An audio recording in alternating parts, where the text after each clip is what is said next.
काय म्हणतोय इथं एवढ्या मोठ्या प्रमाणावर पोलीस का हे काय पर्यावरण प्रेमी मवाली आहेत का गुंड आहेत का नाही हे कशासाठी चाललंय? माझं म्हणणं हा अट्टाहास काय की साधुग्राम तिथंच करायचं. या 10 वर्षामध्ये तिथं झाडं लावायला परवानग्या कोणी दिल्या? तुम्हीच दिल्या.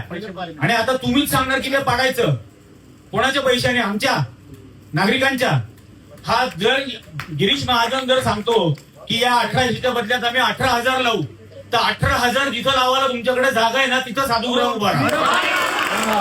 आता हा जो महत्वाचा मुद्दा आहे की इथं साधुग्राम करूच नका तो संपूर्ण. आणि याच्यातला मुख्य मुद्दा हा आहे की या सर्व आखाड्यांना मिळालेल्या दानपत्र असलेल्या जमिनी आहेत, त्या जमिनींवर यांनी लॉन्स काढलेली आहेत, मंगल कार्यालय काढली आहेत. स्वतःच्या जमिनींवरती या सगळ्या गोष्टी चालतात. आणि या साधुग्रामसाठी म्हणून तुम्ही इथली झाडं तोडून त्यांना तिथं बसवणार आणि मग हे दर 12 वर्षांनी करत राहणार. गेल्या 12 वर्षापूर्वी या तपोवनालगत 300 एकर जागा कायमस्वरूपी नो डेव्हलपमेंट झोन म्हणून महापालिकेने डिक्लेअर केली. बरोबर. काय केलं? 300 एकर जागा कोणी हडप केली? शोध घ्या.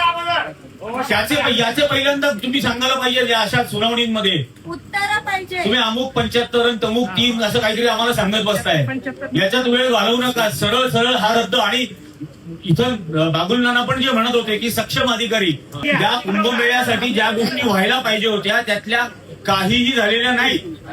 गेल्या वेळेला चेंगराचेंगरीत 36-37 जण मेले, तो रस्ता आजही रुंद केलेला नाही 24 वर्षानंतर. यासाठी तुम्ही काय करणार आहात त्याबद्दल महापालिकेने पुढाकार घ्यायला हवा. झाडं कुठली तोडला जात आहे? म्हणजे सामान्य माणसांनी झाड तोडलं तर त्याच्यावर मनुष्यवधाचा गुन्हा. मनुष्यवधाचा गुन्हा.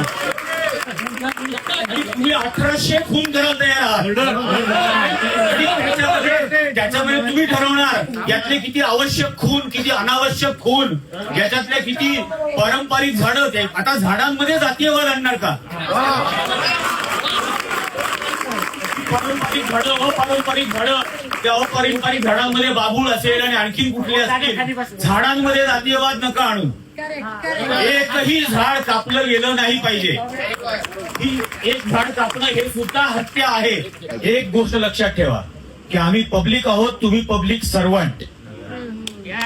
आणि तुम्ही रंगमंचावरती आहात, इथं अभिनेत्यासारखं वागू नका. हे अतिशय गांभीर्याने घ्या.